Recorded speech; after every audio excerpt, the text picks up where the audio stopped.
Bueno, después de nuestro receso inicial, que era para leer el documento, vamos a comenzar nuestra jornada de hoy. Creo que hemos ido avanzando en estos días. Hoy día yo creo que es un día bien importante, vamos a poder avanzar un poco más. Me imagino que a todos nos pasó que ayer llegamos a nuestras casas, vimos las noticias del día y fue un día muy triste para Chile y me gustaría mencionarlo. No solamente por el informe de Human Rights Watch, sino porque también salió el parte médico de Gustavo Gatica y es el primer joven que a raíz de la excesiva violencia policial perdió la visión y creo que es importante mencionarlo porque eso nos causa dolor a todos. Y también porque hay una situación de violencia en el país que es bien compleja, vandalismos, lo vimos y creo que es algo que tenemos que condenar todos y que pone como en mayor dimensión también el trabajo que estamos haciendo y la necesidad que tenemos de ir avanzando en estos acuerdos que vamos logrando. Entonces quería contextualizar eso también. Bueno, cuando nos reunimos ayer acordamos una cierta agenda. La idea es que podamos tener este primer bloque desde las 11:10 hasta las 13:30, ¿ya? Fundamentalmente para tratar el texto del plebiscito ratificatorio. Después vamos a tener un receso entre las 13:30 y las 15:30, que es para el almuerzo. Volveríamos a las 15:30 y ahí trabajaríamos entre 15:30 y 17:30, con un receso entre 17:30 y 18, y después desde las 18 a las 20 horas. ¿Ya? Inicialmente dijimos que íbamos a conversar de la agenda para mañana, iba a depender también de cómo se avanzaba en los acuerdos que están avanzando los presidentes de partidos firmantes del acuerdo que nos rige. Entonces, probablemente un rato más podemos evaluar esa situación, si les parece.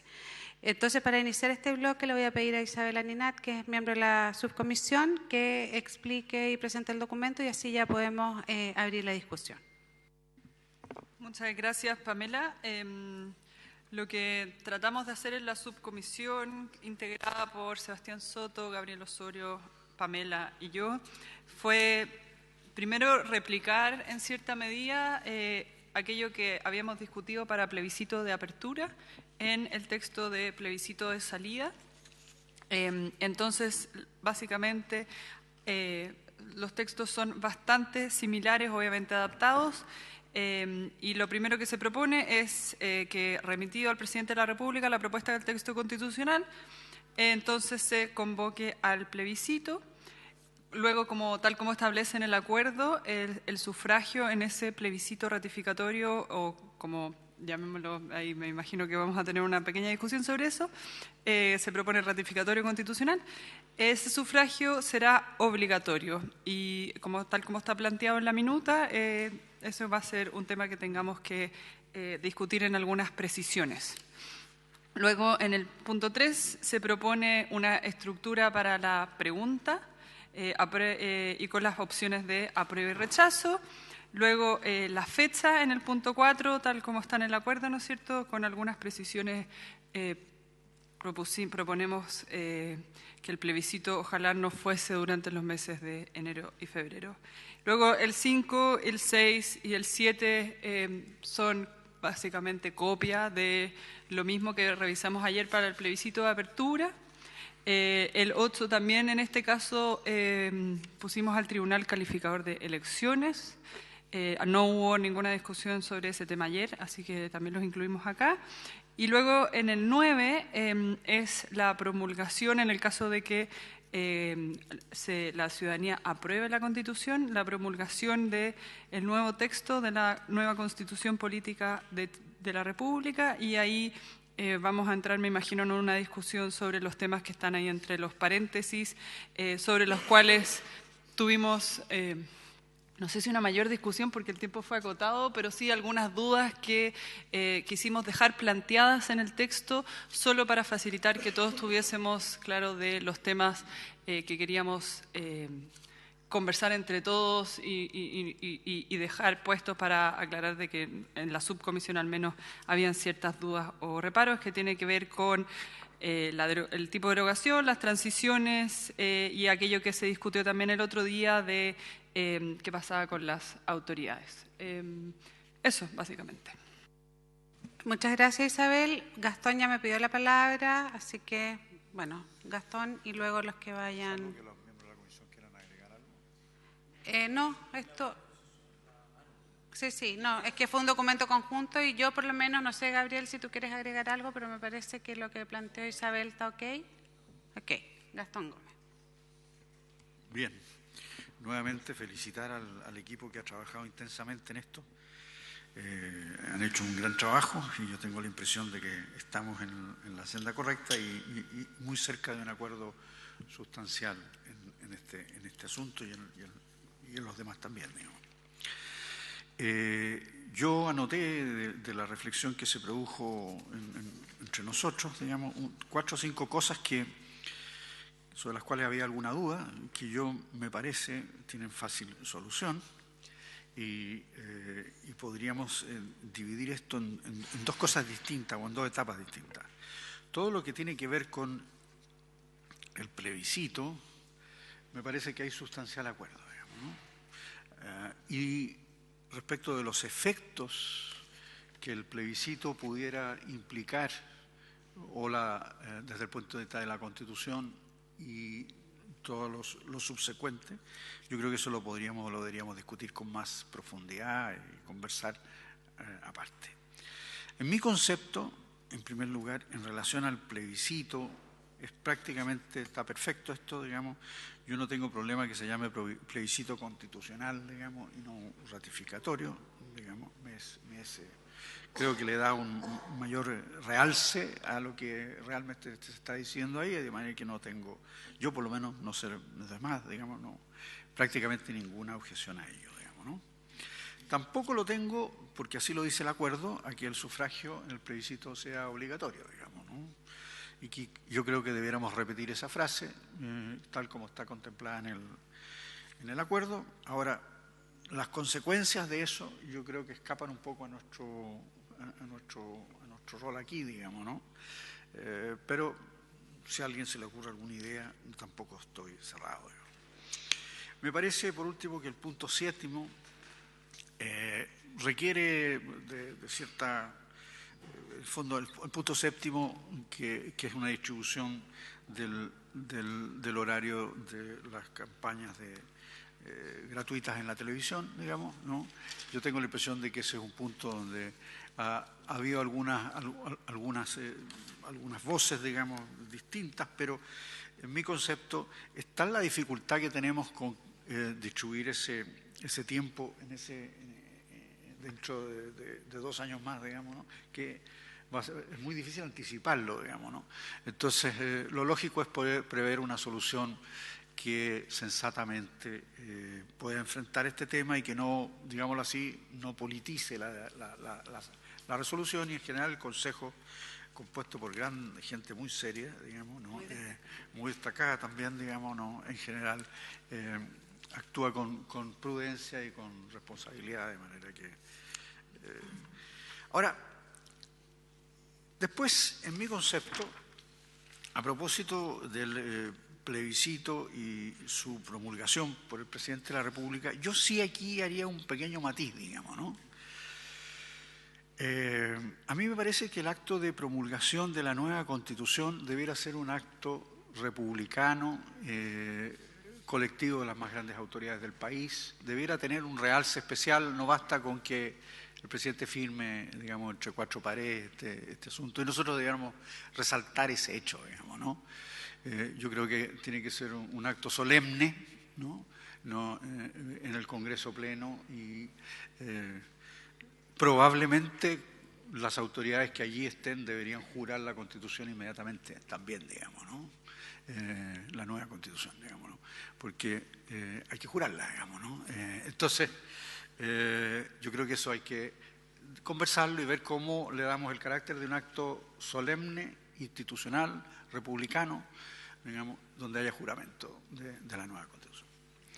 Y respecto ya de la relación entre el tribunal calificador y el presidente, yo prefiero que naturalmente recibida la comunicación, porque ese es un acto oficial, el presidente deba promulgar dentro de un plazo de 5 días, digamos, ¿no? Me parece técnicamente más correcto, pero no creo que haya nada decisivo.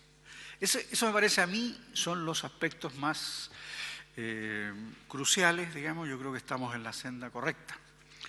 Ahora, la cuestión de si se trata de una derogación, el apellido y sus consecuencias, digamos, ¿no? Llamémoslo por ahora la sustitución de una constitución por otra, digamos, ¿no? Hay un término expresado con claridad en el acuerdo, digamos, ¿no? Sus consecuencias no se advierten con mucha claridad, o al menos para mí en este minuto. Yo creo que eso debiéramos poder conversarlo con alguna latitud, con alguna tranquilidad, digamos, en el curso de estos días, digamos, ¿no? Yo no tomaría una decisión completa hasta tener una visión global de todo el paquete de reformas, pero entiendo que y comprendo la enorme preocupación que trasciende a esta mesa y, por cierto, a los partidos que nos han mandatado. Es una preocupación del país completo, digamos, ¿no? ¿Qué pasa con los estatutos jurídicos? ¿Qué pasa con los tratados? ¿Qué pasa con la legislación? ¿Qué pasa con los derechos? ¿Qué pasa con con las obligaciones internacionales de Chile, digamos, a la entrada de una nueva constitución? No creo que haya que tomar en este minuto una definición concreta, y naturalmente tengo una opinión sobre eso, pero me gustaría que pudiéramos comentarlo todos y a lo mejor tener un debate en específico o en especial sobre aquello, digamos, ¿no? En otra oportunidad. Gracias, Gastón. ¿Alguien más?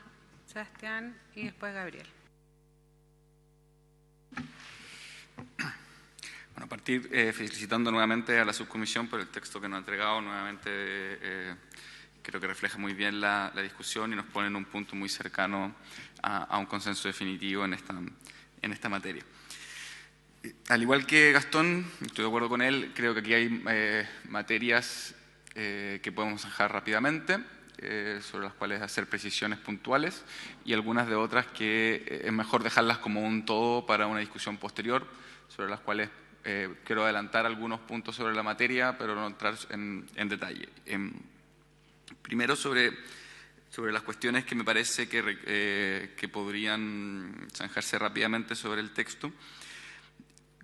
Creo que podríamos explorar, ya que este es el segundo texto que estamos discutiendo, la posibilidad de que la expresión convención a secas se refiera a ambos tipos de convención y no estar constantemente utilizando la expresión que esto nuevamente aparece en el anterior también, convención mixta constitucional o la convención constitucional según sea el caso. ¿Puedo interrumpirte ahí? Por supuesto. Justamente en esa línea es que si ustedes ven la pregunta, sí, eso lo facilitamos para sí. no enredarlo. Por supuesto. Y creo que como la pregunta implícitamente contiene ese concepto, creo que podríamos explorarlo. Por supuesto, no es algo que, si el resto se opone, vaya a insistir. Solamente en efectos de técnica puede hacer menos ario el texto que en definitiva produzcamos. Eso es un primer punto. Después, en el punto 4, creo que en la frase final debiese decir: el día del plebiscito se retrasará hasta el domingo más próximo siguiente. Y de esa manera confirmar que es siempre hacia más en el futuro que se retrasa el plebiscito, pudiendo ser el día domingo más próximo en realidad el anterior. Es una cuestión meramente para reforzar, ¿no?, la idea del texto y que no genere confusiones. Después, en la misma idea, en el punto número 6, es posible concebir la idea de que, cumpliendo la regla de los 60 días posteriores o anteriores para la celebración del plebiscito ratificatorio no se tope con una elección popular, la campaña del plebiscito ratificatorio sí tope con la de la elección popular, ¿ya? Porque el periodo de campaña es superior a 60 días y por tanto, tomado 60 días hacia atrás, podría haber un momento en el cual legalmente estaríamos en campaña, por ejemplo, presidencial y a su vez campaña del plebiscito ratificatorio. Creo que no es el espíritu del acuerdo y me atrevo a sugerir que tampoco es el espíritu de los que estamos acá presentes. Por tanto, incluiría una cláusula que diga que en ningún caso la campaña podrá superponerse a la de otra de elección popular, en los mismos términos más o menos los que ya está sugerido en el acuerdo. Si bien con las fechas que nosotros como oposición estamos sugiriendo eso no ocurriría, creo que también hay que estar abierto a que en materias como las fechas quizás los presidentes de partido quieran tener algo que decir sobre el acuerdo, por tanto tampoco consideraría que ellas sean definitivas. Para finalizar, en los temas que son de fácil despacho, en el punto 9, en la frase final, entiendo yo que está entre paréntesis, como ha sido la técnica de la subcomisión, porque requieren cierta discusión, ¿no? Yo soy partidario de incluir esta frase, tal cual como está aquí señalada. Nadie ha señalado lo contrario, pero para reforzarlo, por lo siguiente, y lo digo en algo pensando sobre todo, punto 9, frase final, está entre paréntesis. Refería a la posibilidad de la Constitución de tener normas transitorias. Yo creo que esto es relevante, a pesar de que incluso todos acá podemos estar de acuerdo en que eso puede ser quizás de sentido común. Yo me imagino, sobre todo gente de mi sector, para que quede clara la intención de lo que estoy diciendo, que vean en las normas transitorias una posible ultraactividad de la Constitución del 80 y por tanto una forma quizás de truncar la entrada en vigencia de la nueva Constitución. Yo creo que aquellos del sector que lo vean así están equivocados. Creo que tienen que haber disposiciones transitorias, pero como no todas las personas que entran a la Convención son abogados y en buena hora, me parece que es mejor ser bien claros al respecto, ¿no? De que es una materia que la Convención puede establecer, disposiciones transitorias. Esas son las materias que yo creo que son sencillas. Sobre los demás puntos estoy de acuerdo en dejarlos para una discusión posterior. Solamente quiero mencionar que personalmente yo creo en un principio de deferencia hacia la Convención mixta o constitucional. Creo que ese principio de deferencia nos lleva a pensar de que ciertas materias propias de la transición van a ser reguladas en la propia Constitución de la manera en que sea más pertinente. Si algún órgano es modificado de alguna manera, bueno, la Convención regulará la manera en que esa modificación entra en rigor, pero es mucho más difícil para nosotros que para ellos prever la manera en que eso debe hacerse adecuadamente. Por tanto, yo soy partidario de dejar el punto 11 únicamente para las autoridades electas. Creo que no se le puede restringir a la Convención establecer normas especiales para otro tipo de autoridades, con una cláusula de que otro tipo de autoridades deberán ser tratadas en disposiciones transitorias, es decir, que tiene que tratarse, estoy de acuerdo con eso, pero creo que no se le puede restringir ahora la manera en que tiene que hacerlo. Y en ese mismo sentido, respecto a la expresión íntegra, orgánica, yo creo que se tiene que utilizar alguna expresión que sea autoexplicativa para la ciudadanía, para el que lo lea, pero creo que lo pertinente para nosotros como abogados es decir que lo que queda derogado es el decreto número 100, si no me equivoco, que refunde el texto sistematizado del DL, bla, bla, bla, bla, bla, que es la Constitución Política de la República. Eso creo que es lo correcto a nosotros entre abogados decirlo. No, creo que eso es lo más técnicamente correcto, pero incluiría alguna expresión también que sea un poquito más autoexplicativa. Eso es todo, muchas gracias. Muchas gracias, Sebastián Elwin. Gabriel Osorio. Gracias, señora presidenta.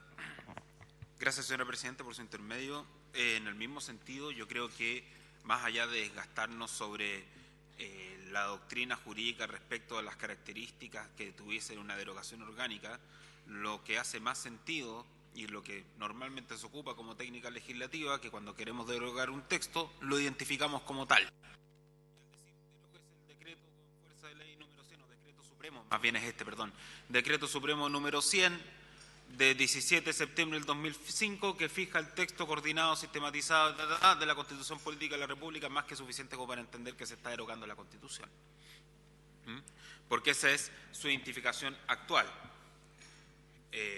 En segundo lugar, también concuerdo con Sebastián, en tanto que debe solamente establecerse que la nueva Constitución no podrá poner término anticipado a aquellos cargos que hayan sido electos popularmente, porque tienen su legitimidad a través del sufragio, pero no así a las autoridades, ¿no es cierto?, designadas, los cuales necesariamente debemos otorgar la amplitud a la Convención para que determine cuál va a ser su destino y cuál va a ser también su configuración. Finalmente, respecto a un solo tema de las campañas, tal como señaló Sebastián, existe una hipótesis donde las campañas se pudiesen superponer, una campaña plebiscitaria, en tanto no le fijemos la fecha de instalación o que esta fuera una fecha absolutamente distinta a la que nosotros estamos planteando. Si la fecha de instalación es el 6 o 7 de diciembre del año 2020, no existe la posibilidad de la superposición de campaña. Si la fecha de instalación fuese una fecha distinta, existe dicha posibilidad. Entonces, para que también la propuesta la propuesta que nosotros como comisionados le enviamos a los presidentes de partidos sea lo verdaderamente completa y suficiente, y asimismo explicar este tipo de situaciones a los presidentes de partidos para que después no existan confusiones o que pudiese suceder lo descrito anteriormente por Sebastián. Eso es todo, señora presidenta. Muchas gracias, Gabriel Osorio. María Cristina Escudero. Gracias, presidenta. A ver, solo para ir marcando los acuerdos, porque me parece es lo que estamos de acuerdo para ir avanzando, si no nos pasa lo que nos sucedió ayer, que seguíamos y seguíamos, pero me parece que vamos teniendo un acuerdo en que el plebiscito es ratificatorio y constitucional, las dos cosas, ¿verdad? Y quiero detenerme un poco en el punto 2 para hacer una sugerencia y ver si podemos abrir una discusión ahí, ¿verdad? Para quienes, a mí me parece bien que sean los que emitan el voto en Chile, porque lo otro es poco impracticable, la obligatoriedad del voto afuera, ¿verdad? Y propondría quizás mirar la misma sanción que había antes de que elimináramos el voto obligatorio, que no era una sanción muy excesiva, ¿verdad? Porque la otra opción es quitarle la sanción, pero me parece que si es obligatorio de haber una sanción, entonces trataría de replicar la que había y así. ¿Sí? Se ve muy feo en un acuerdo como este, en una reforma, es decir, y agregar una sanción se ve feo.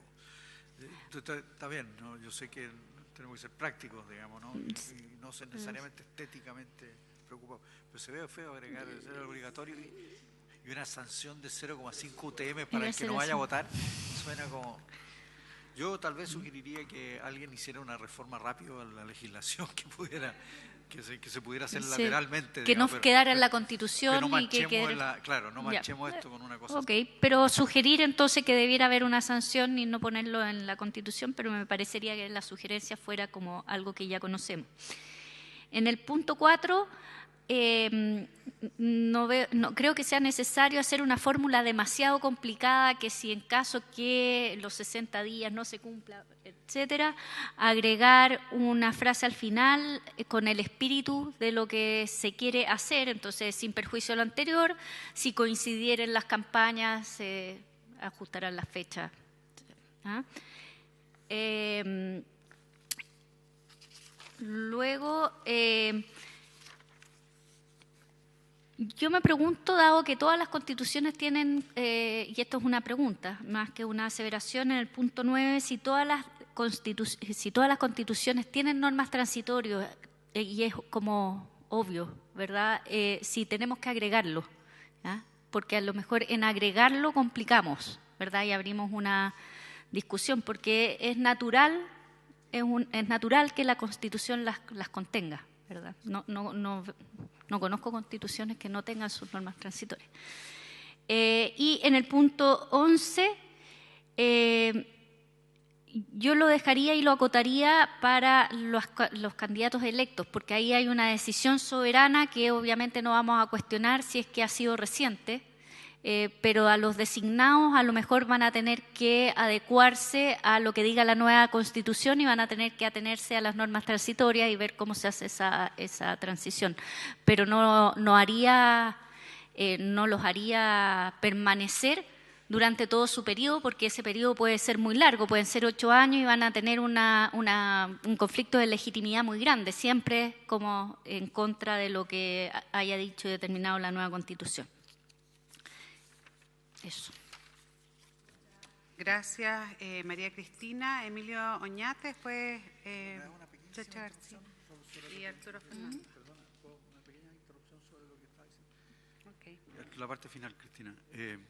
Tal vez habría que explorar una idea en el sentido de que aquellos órganos que mantienen su integración, aun cuando no hayan sido elegidos, digamos, por ejemplo, vamos a suponer si el Contralor siguiera siendo unipersonal, digamos, ¿no? Pareciera sensato decir que el Contralor entonces mantendrá su cargo en la nueva Constitución. Ahora, si se tratara de una sustitución y se reemplazara por un órgano colectivo, digamos, ¿no? Es lógico lo que tú estás diciendo. En realidad esa autoridad no tiene sentido que se mantenga, digamos, ¿no? Y ahí prefiere el poder constituyente. Pero yo creo que hay que explorar las situaciones, digamos, ¿no? Eso me parece que puede ser una... Sí, bueno, es que hay varias cosas que ya se han dicho, pero yo creo que también es bueno reforzar que en general me parece que tenemos bastante acuerdo con el texto, en términos generales.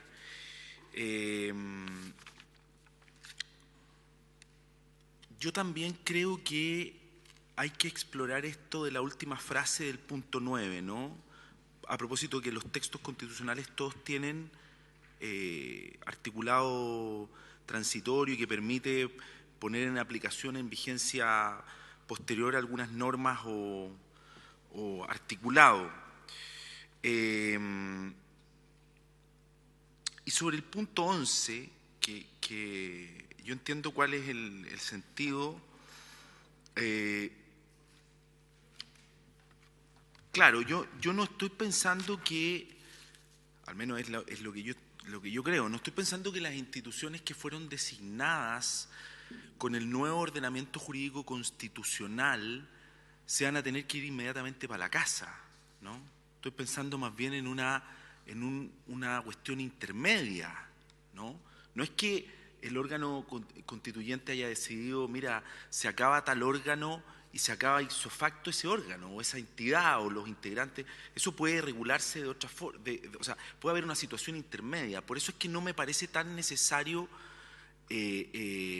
declararlo explícitamente aquí, porque me parece también que estamos interviniendo ahí en materias que son más bien propias del órgano constituyente propiamente tal.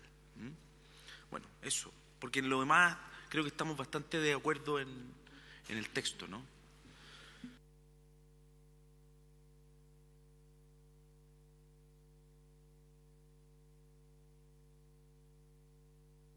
En general con la idea de Sebastián Elwin de tener esta idea del principio de deferencia a la convención. Yo estoy completamente de acuerdo con esa idea, ¿no?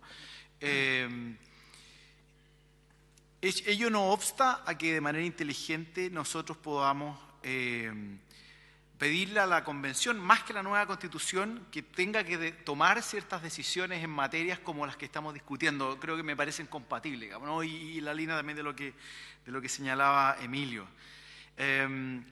Sobre la regla 11, aplicando el principio de deferencia, me parece que es algo, también estoy mirando ahora las constituciones del 33 y el 25, cómo van, ya hay transiciones regulatorias, digamos, ¿no? Entonces esto no es en el descampado, o sea, tenemos que, en el fondo, no seamos pesimistas en el sentido de que esto no se ha hecho en el pasado, nuestra tradición republicana por un lado, y por otro lado, digamos, seamos responsables en el sentido de que es el tipo de mandatos que legítimamente le podemos pedir que sean decisiones que pueda tomar la convención y que tenga que pronunciarse, pero bajo la idea de principio de deferencia a mí me parece que es un principio correcto, digamos, ¿no?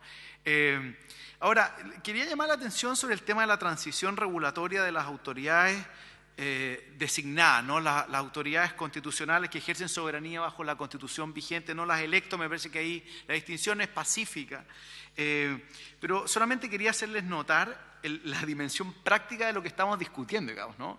Porque yo sé que varios tienen en la cabeza el Tribunal Constitucional, la situación del Banco Central, pero tenemos que pensar en que está la situación del Ministerio Público, del Tribunal Calificador de Elecciones, digamos, ¿no?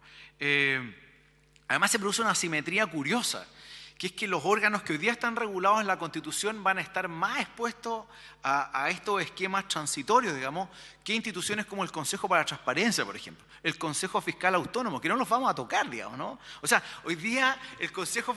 Bueno, a menos que uno en la Constitución tenga una... Claro, uno podría elevarlo, digamos, ¿no? Pero lo importante es que la discusión la estamos teniendo sobre estatus diferenciado, digamos, ¿no? O sea, hoy día un órgano con autonomía legal, en el fondo, en buen chileno está pasando piola, digamos, ¿no? No está siendo objeto de este escrutinio, y la verdad es que cuando uno derogue íntegramente, orgánicamente, el Decreto Supremo 100 del 22 de septiembre del 2005, en realidad nada va a decir sobre, en principio, no sabemos obviamente, principio de diferencia, no sabemos lo que va a decir sobre el Consejo para la Transparencia, el Consejo Fiscal Autónomo, el Servicio de Impuesto Interno, la Fiscalía Nacional Económica. Entonces, es curioso que en el fondo instituciones que fueron diseñadas legislativamente bajo la Constitución vigente, ellas vayan a estar fuera de este escrutinio, digamos, naturalmente, porque en realidad el foco probablemente va a estar simplemente en las instituciones que hoy día tienen autonomía constitucional o tienen un tratamiento constitucional. En ese sentido, por ejemplo, el Consejo Nacional de Televisión está más expuesto por esta remisión que tiene en el 19 número 12, digamos, ¿no? en materia de libertad de expresión, donde se ha dicho, claro, no es un órgano constitucional, sino que tiene reconocimiento constitucional. Entonces hacemos esta distinción entre dos tipos de órganos. Pero entonces, aquí hay una cierta desigualdad de trato entre instituciones que hay que tener bien presente, digamos, ¿no? ¿Cuál va a ser el estatus de la Corte Suprema, por ejemplo, de las Cortes de Apelaciones, de los juzgados de letra, digamos, ¿no? O sea, tengamos claridad que esto va a impactar además de manera muy cotidiana nuestro andamiaje institucional. Entonces, yo también sería práctico en las soluciones, digamos, ¿no? Y volvería a invitar entonces a mirar lo que han sido las tradiciones de las constituciones anteriores, en asumir obviamente el principio de deferencia con la Convención, especialmente si hay órganos que se les quiere dar una composición colegiada. A lo mejor a la Corte Suprema se querrá restringir y darle efectivamente su rol de casación, disminuyendo su número de 21 a 7 miembros, a 9 miembros, en fin. Todas esas decisiones, por supuesto, que van a estar en la órbita de competencias de la Convención. Pero estamos teniendo otros tipos de instituciones. ¿Qué va a pasar con el Ministerio Público, digamos, ¿no? Especialmente con el Servicio Electoral, con el TRICEL. O sea, yo también vería esto no con los ojos, digamos, de las instituciones que hoy día están sobre la palestra con niveles controversiales altos, sino que vería qué es lo que vamos a hacer con el resto del andamiaje. Quizás, contraria, obviamente, las instituciones de control, por ejemplo, podrían tener un estatus de especial preocupación nuestra de que la Convención debiera tener una posición. Entonces, esto me parece que tiene dimensiones prácticas. Entonces, yo estoy de acuerdo con que parece ser bastante, y con esto termino. Claro, la Constitución del 33 y la del 25 no está en el problema en el que estamos nosotros, donde las elecciones son relevantes y son posteriores. Hoy día nosotros estamos con elecciones del gobierno y el Parlamento en paralelo a la entrada en vigencia de la Constitución. Entonces, el problema ahí es evidente, ¿no? El andamiaje de las instituciones que han sido designadas, claro, eso corre por paralelo, y la Constitución del 33 y la del 25 también tuvo que lidiar con esa cuestión, digamos, ¿no? Pero yo pensaría que el problema es de la operación práctica de instituciones que han nacido bajo el alero. Y termino, digamos. Una regla alternativa que está en el derecho comparado, y uno puede ser pensada, digamos, ¿no? Esto es el tipo de discusiones que uno puede tener, son las famosas reglas de atardecer, digamos, ¿no? La sunset clause, digamos, ¿no?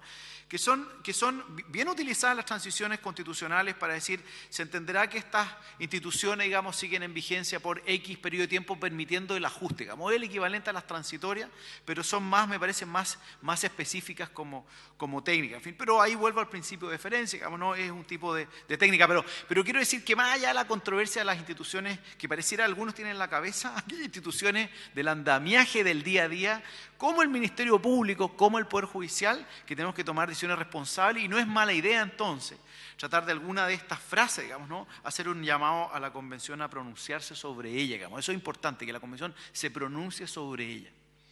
Gracias, Presidente. Muchas gracias, José Francisco. Arturo Fernando. Muchas gracias, Pamela. Celebro mucho que estemos llegando a una especie de acuerdo, escucho a Sebastián, y creo que es muy importante que podamos converger hacia la importancia de ciertos textos. Y me refiero al tema de la transitoriedad. En realidad, para un tema que me preocupó desde el comienzo, incluso antes que se firmara el acuerdo, porque una cosa es qué es lo que va a arrojar el proceso constitucional, no constituyente, que nosotros ya conversamos ayer. Nosotros estamos por respetar lo que ahí ocurra. Tiene opciones. Si la opción es una nueva constitución, que eso ocurra bien, transite bien, se discuta, se produzca el gran acuerdo, entre en vigencia, tal como corresponde, ¿no? Y esta transición es muy importante porque el objetivo de esta comisión y de la reforma que viene tiene, a mi juicio, dos cosas. Primero, que se produzca, que se llegue al acuerdo respectivo, que tengamos un texto, que se promulgue y comience el itinerario, y en segundo lugar, dar confianza que es un proceso positivo para Chile, que es el proceso que los partidos pidieron que se iniciara. En ese intertanto hay desafortunadamente muchas incertezas y hay una situación de incertidumbre importante en Chile sobre qué hay aquí. En lo que a nosotros corresponda, dar señales de certidumbre y de paz jurídica hacia dónde vamos va a ser muy importante para la credibilidad de todo el sistema. Por eso tomo, digamos, las alocuciones previas, especialmente a la Sebastián. Yo creo que esa puede ser la fórmula. En primer lugar, en relación a la derogación, estoy de acuerdo en que quizás lo más puro jurídicamente es aludir a la derogación del Decreto Supremo 100 de 2005 con el texto de Constitución de 1980 ahí promulgado. Creo que eso es lo que corresponde jurídicamente para evitar aperturas de incertezas especiales. Creo que también tomaría la idea que estábamos colocando aquí, que la nueva Constitución no podrá poner fin sobreviniente a las autoridades selectivas, también como una forma de no inyectar hoy día una incerteza y dar todo lo contrario. Respecto a las demás autoridades, hay dos fórmulas. José Francisco plantea una,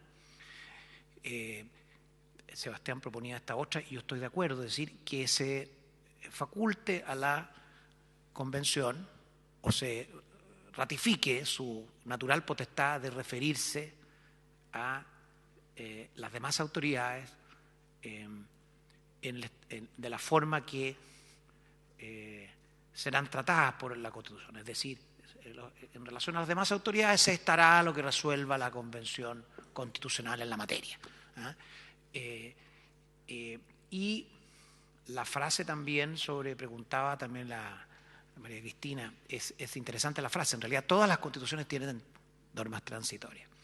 La Constitución del 25 tiene 10 disposiciones transitorias. La primera, precisamente, disposición transitoria de la Constitución del 25 se refiere a la derogación de ciertas leyes.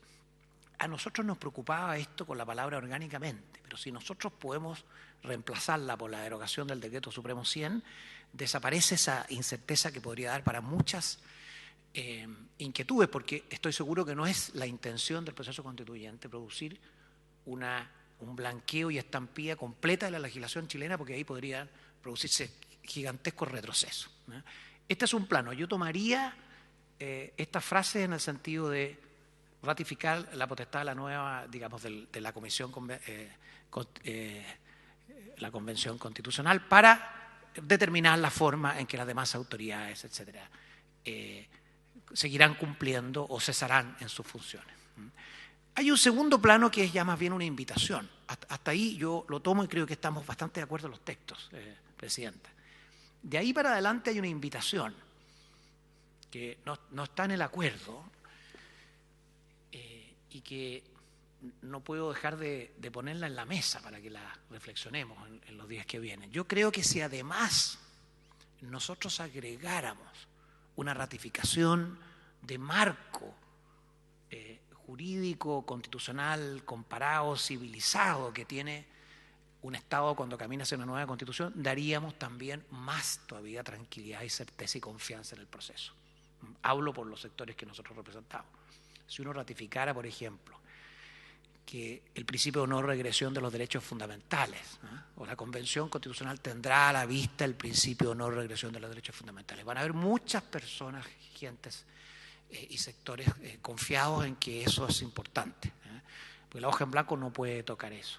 Creo que una mención a los tratados internacionales, que sabemos que se pueden denunciar de la forma que lo prevé el artículo 54 de la Constitución y el derecho internacional, alguna referencia a tratados internacionales también es importante.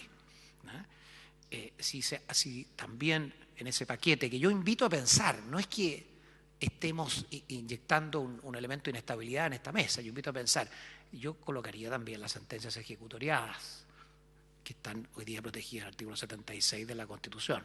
Ni el presidente de la República ni el Congreso podrán en caso alguno abocarse a casos pendientes ni hacer revivir procesos fenecidos. Son principios. Yo colocaría también los contratos válidamente celebrados, porque puede venir aquí toda una... Es un paquete indisoluble, o sea, es indisoluble el paquete. No, son ideas que sin limitar a la Convención Constitucional, no es la idea, le establezcan un cierto marco de civilización a lo que ahí se va a hacer, que no me cabe duda que es el que va a tener. Pero como hoy necesitamos tranquilidad, certeza y confianza y adhesión al proceso, me permito colocarlo también como invitación. Presidenta, ¿puede ser solo una acotación? Que sí, creo que sería... la acotación de Sebastián, después viene David Wina y después Alejandra. Brevísima.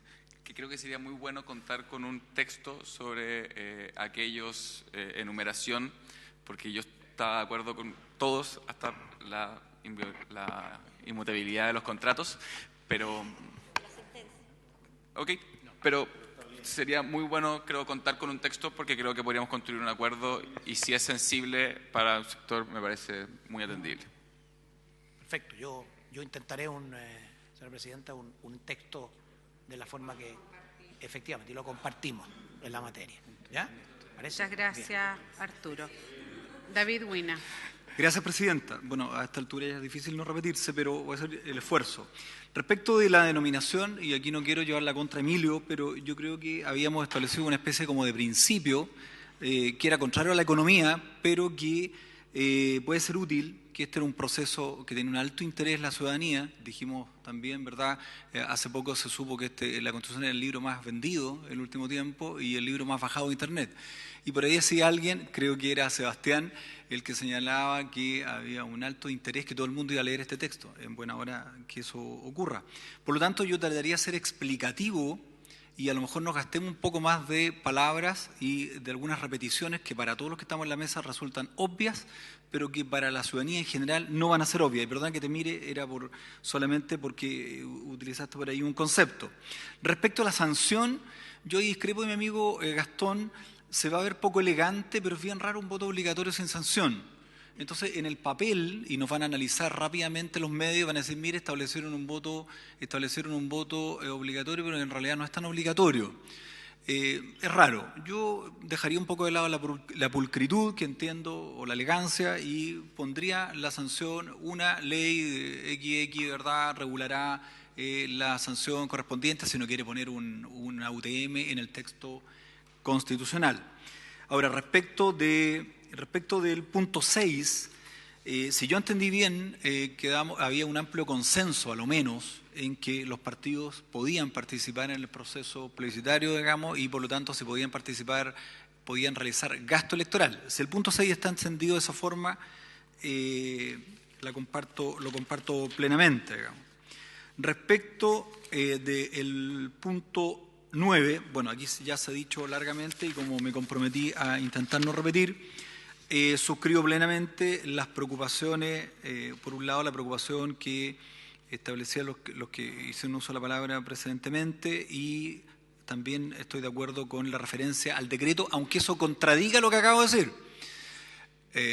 Claro, porque es poco explicativo el hacer esa invocación al decreto 100, etcétera. Tenemos que buscar una manera inteligente de... Claro, no tengo por qué ser coherente. Gracias, Gastón. Por lo tanto, con esa salvedad, seguiría con el principio de la forma didáctica de redactar. Por último, respecto a lo que dice en relación con los cargos, yo creo que es un tema de los más relevantes de esta minuta y que no podemos equivocarnos, y yo felicito a Sebastián por el interés de explorar esa fórmula, porque facilita no solamente la causa de los que representan uno u otro sector. Yo creo que ahí no dividamos los sectores, porque el país es uno solo, las certezas las requieren todos los sectores, sin excepción alguna, y evidentemente si nosotros nos decimos algo un poco más explícito, vamos a abrir una puerta gigantesca al trabajo de nuestros colegas en tribunales, a recursos, a intentar, ¿verdad?, crear incertidumbre en cosas que hasta el minuto del trabajo de la convención eran puras certezas.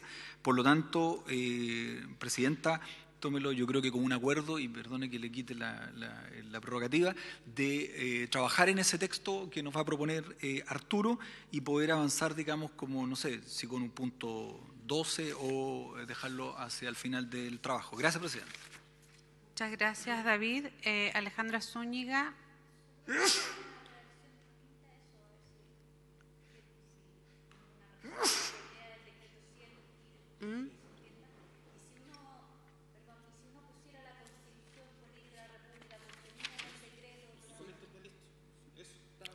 Ok, perfecto, lo incorporamos luego. Alejandra, anótalo para que se incorpore. Gracias, Presidenta. A ver, a mí el punto 11 me complica la redacción. A mí me costó leerlo. Dice, en ningún caso la nueva Constitución podrá poner término anticipado al periodo por el cual fueron elegidos o designados las autoridades en funciones antes de su entrada en vigencia. Es decir, luego de su entrada en vigencia, la nueva Constitución puede hacer eso. ¿Verdad? Es como que no se está, yo creo que está mal redactado. Yo creo que de hecho, yo diría, en ningún caso la nueva Constitución podrá poner término anticipado al periodo por el cual fueron elegidas las autoridades en funciones. Punto. Y además, y luego agregaría, porque por el tema de los designados, yo agregaría un segundo inciso quizá, y diría, la nueva Constitución deberá establecer el modo en que las demás autoridades en funciones cesarán o continuarán en funciones. Siguiendo un poco lo que había dicho Arturo. Es una posible... Ya. Perfecto. Sí. Perdón que interrumpa. Gabriel, estamos metiéndole control de cambio en este momento, así que por eso pido un segundo. Entonces, te lo repito si necesitas, Gabriel. Perfecto. Tranquilo. Claro, y así lo vamos modificando al tiro, porque obviamente la idea es que se entienda y... Repítelo, por favor, Alejandra. Entonces, lo que pondría es, en ningún caso la nueva Constitución podrá poner término anticipado al periodo por el cual fueron elegidas las autoridades en funciones. Punto, aparte. Actualmente en funciones. Punto aparte. Y luego pondría, la nueva Constitución deberá establecer el modo en que las demás autoridades en funciones cesarán o continuarán, o las demás autoridades cesarán o continuarán en funciones. Puede ser así. Los elegidos puede que no estén en funciones, eso es una duda. Pueden estar elegidos, pero no en funciones todavía. Pueden...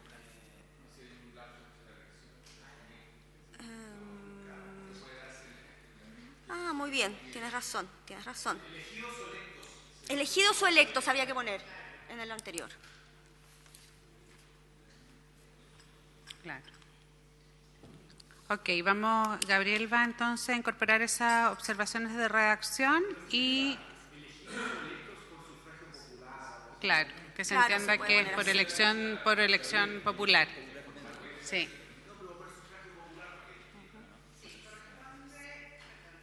Corresponde ahora la palabra a Néstor Silva. Valorar que se haya especificado qué es lo que se entiende derogado, bien. Valorar también que se hayan compartido los criterios sobre cómo continúan las autoridades, bien. Valorar también que tengamos el espacio para conversar ciertos criterios que queremos para dar certeza en la línea de lo planteado por Arturo. Así que muy bien y me parece muy positivo y revisar después los textos. Yo tengo solo 2 comentarios puntuales, no en lo general. El primero, entiendo que hay una discusión asociada a la forma en que la convención termina por aprobar el texto. Y eso tiene que ver con cómo parte el punto 1. ¿Ya?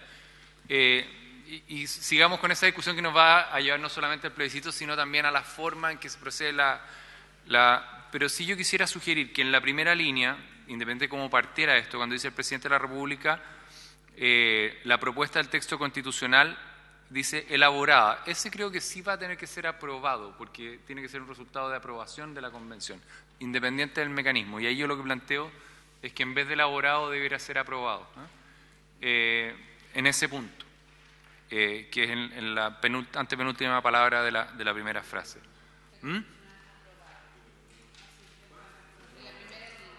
Sí. Eso independiente de la discusión inicial que todavía queda sobre el mecanismo, pero en este punto. Y lo segundo, yo sé que puede ser un poco más difícil la operatividad, pero en el punto 3, respecto a la formulación de la pregunta para el plebiscito, acá ponemos convención con mayúscula, pero no está definido. Yo preferiría que fuera el nombre completo de la convención. Entiendo que tiene una dificultad para cómo lo vamos a hacer porque no sabemos el resultado, pero se puede formular en 2 hipótesis. Pero preferiría que lo que sea es aprueba el texto de la nueva Constitución propuesto por o aprobado por la Convención Mixta Constitucional o Convención. Sé que al final... Entonces la redacción sería como hipótesis A, si gana Convención Mixta Constitucional, B, claro, si gana, pero que la redacción buscar la manera cambie para el que no nombre quede completo. solo convención, porque el texto que se ha aprobado fue aprobado por la Convención Mixta Constitucional o por la Convención Constitucional. Esto... ¿Se entiende? Sí, me parece perfecto.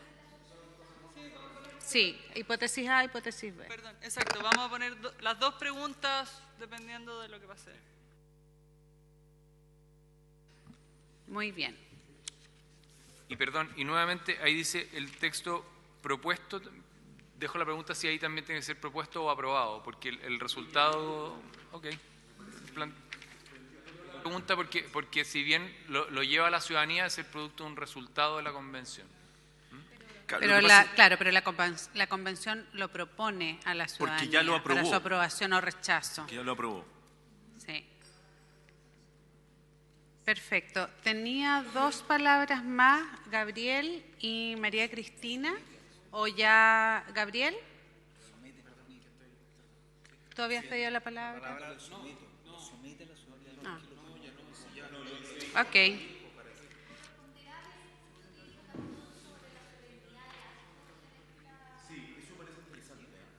Sí, justo iba a proponer eso. Bueno, lo que veo de la conversación, que hubo un muy buen trabajo en la subcomisión porque ha sido muy rápida esta vuelta. Bueno, ya nos vamos conociendo, llevamos 3 días, 4 trabajando, creo que eso ayuda mucho.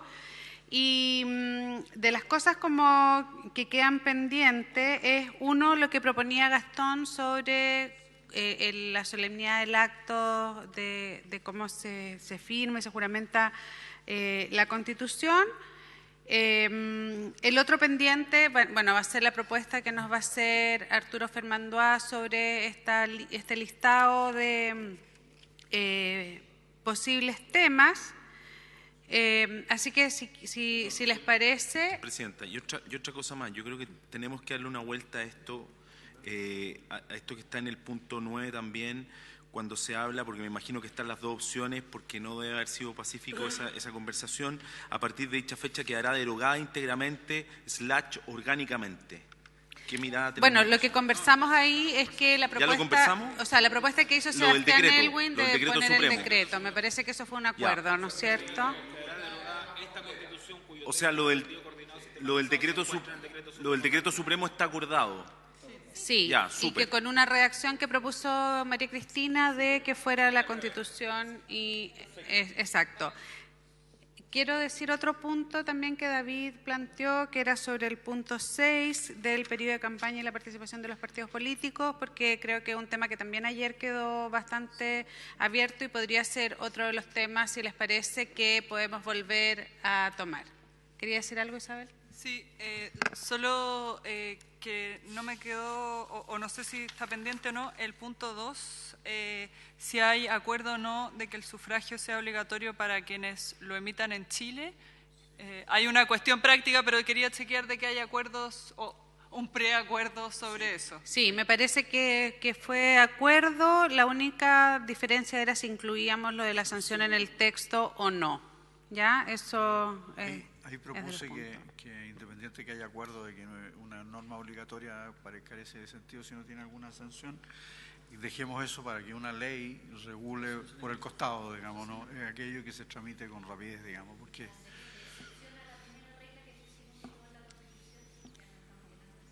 Claro. Bueno, dejo... Pero, perdón, es vamos... que quiero tratar de entender si en el fondo lo que tú, perdón, Presidenta, lo que tú estás planteando, Gastón, en el fondo es que no es muy pulcro no colocar el 0.5. Tengo una propuesta intermedia. Si es posible. Gabriel. Señora Presidenta, por su intermedio, propongo que estudiemos la legislación electoral, encontremos una multa, alguna cosa pequeña, Equivalente. y que diga que será sancionado con la multa establecida en tal artículo y cuya aplicación corresponderá al servicio electoral en conformidad a su ley orgánica. Y con eso... ¿Les parece? O sea, incluir la sanción, Listo, tenéis derecho a pero buscar una manera en la legislación vigente de que no se tenga que hacer referencia explícita al monto, porque entiendo que ese es el punto. David. Presidenta, es que por el preciosismo yo creo que nos estamos dando muchas vueltas y seamos menos elegantes y pongámoslo en el texto, porque si no estamos contraviniendo lo que nos solicitaron, que esto fuera claro. No, pero lo que está diciendo es que hay una norma... Veamos si se puede, Si no hay referenciación, poner el monto específico. Claro. Sebastián. No, sobre ese último punto, yo creo que la ventaja que tenemos acá es que, como esta es una reforma constitucional, no va a tener muchos problemas de aplicación en términos de principios, jerarquías legales, etcétera. O sea, yo creo que la solución que dice Francisco es poco elegante, pero es práctica. Y por lo tanto que dice Gabriel, perdón. Hoy día me he confundido con... Ernesto tiene otro punto que señala. Yo soy un poco más práctico, más que... Cuando hay una obligación y hay una sanción, tiene que haber una manera de poder excusarse, me imagino. Entonces, tendríamos que poner dentro del texto de la reforma constitucional todo el mecanismo de excusa para poder ir a las comisarías, la distancia de los kilómetros. No sé, por eso lo pregunto. O sea, sugiero esto puede requerir algo más de reflexión para efectos antes de tomar una decisión. Isabel. Pueden haber otros efectos. Y también el rol, perdona Isabel, solo para terminar, el rol del juzgado policía local o de quienes... sí, pues porque tendríamos que ponerle procedimiento, tendríamos que hacer bastantes otras cosas en el texto constitucional. Perdón. Isabel, David. Quizás, no sé, en la línea de lo que dice Ernesto, si queremos explorar, no sé, estoy hablando en alta, alguna otra manera de excusarse, que no sea la presencia física en la comisaría, pero no lo sé, hay que pensarlo. Cristina, ¿tú sabes más de esto quizás? Sí, hay clave única hoy día. La clave única la tiene pero muy no poca tengo gente, idea, no sé. David. Presidenta, a ver, yo creo que nos estamos enredando y podemos encontrar más aristas, porque también los juzgados de policía local, el grave problema que tuvieron en el sistema anterior es que no podían hacer el trabajo, básicamente porque ni siquiera tenían recursos para hacerlo. Y nadie al final terminaba pagando ninguna multa. Por lo tanto, yo creo que tenemos dos opciones. O abandonamos este procedimiento íntegro que queremos, digamos, contemplarlo en la norma nuestra, o le hacemos un traspaso de atribuciones al CERVEL vía algún instructivo que el CERVEL deberá diseñar al efecto. Lo que no me... Claro, entonces si nosotros... Bueno, escuchemos a David, por favor, y después Gabriel. David. Si nosotros no estamos en condiciones de entregarle al servicio electoral, las atribuciones que tenían antiguamente los juzgados de policía local fueron trasladadas en gran medida al servicio electoral. Si nosotros no somos capaces, por las razones que han dicho acá, digamos, u otras que se nos van a ocurrir de todas maneras en un rato más, entonces más vale eliminar la sanción del texto, porque vamos a terminar con una sanción que es realmente ilusoria y que no va a tener ninguna aplicación, y lo único que vamos a tener de sanción es la palabra sanción en el texto. O establecemos un procedimiento completo o eliminamos la palabra sanción del texto, creo yo, Presidenta. Gabriel Osorio. Sí, para su aclaración a los colegas, el servicio electoral tiene un procedimiento sancionatorio establecido en el artículo 75 de la ley orgánica. O sea, hay procedimiento sancionatorio. A mí se me ocurre que sería posible de que el CERVEL pudiese establecer mediante un instructivo un procedimiento de excusa, más no un procedimiento sancionatorio ad hoc vía potestad infrarreglamentaria. Eso no es, de hecho, ni siquiera es necesario. Lo que se puede establecer es la multa o una referencia a la multa, que lo conozca el CERVEL en conformidad a sus derechos administrativos, o sea, su procedimiento administrativo sancionador, y que la excusa la determine, o la forma, ¿no es cierto?, el procedimiento la determine mediante un instructivo el Consejo del Servicio Electoral, que también tiene la facultad. ¿Les parece? ¿Les parece bien o no? Ok, ¿les parece que se traslade al servicio electoral?